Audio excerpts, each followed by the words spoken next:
She's a successful woman in everyone else's eyes, beautiful, wealthy, and accomplished. But she always avoids family relationships and romance. She hesitates for half an hour before sending even a simple caring message to her father. Being in the same room as her parents makes her uncomfortable, like a solitary creature covered in spines. She's turned herself into an island. As a doctor, she can genuinely wish for the safety of expectant mothers she doesn't even know. Seeing her friend's bustling household with a husband and 3 children. On the surface, she pretends not to care, but her gaze lingers for a long time on those 5 neatly arranged toothbrushes. Her friend urges her to find someone to love. She stubbornly insists she's never lonely, but when she returns to her empty home, looking at the solitary sink, sitting in the dim living room staring blankly at boring TV shows, loneliness immediately engulfs her. Late at night, she can't sleep. She seems to want nothing to do with family, doesn't crave romance, doesn't feel lonely. Is she really as she appears on the surface?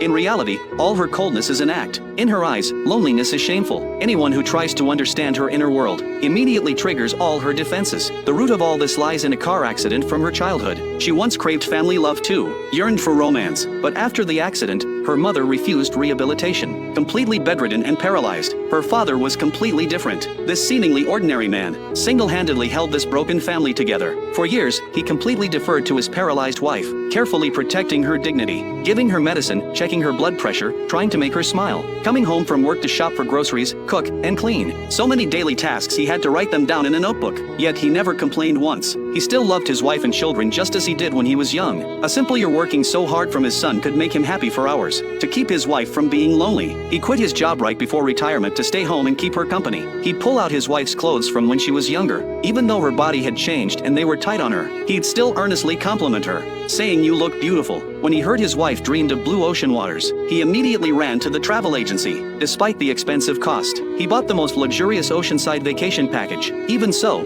his wife's mental state remained poor. She'd lose her temper easily. This became Jun Kyung's deepest fear, making her desperately want to escape from family and love. Today is her parents' 37th wedding anniversary. Jun Kyung, who hasn't been home in 6 months, stands at the door hesitating for a long time. Finally, she goes in together with her brother, who happened to arrive home at the same time. Her brother voluntarily helps their father cook.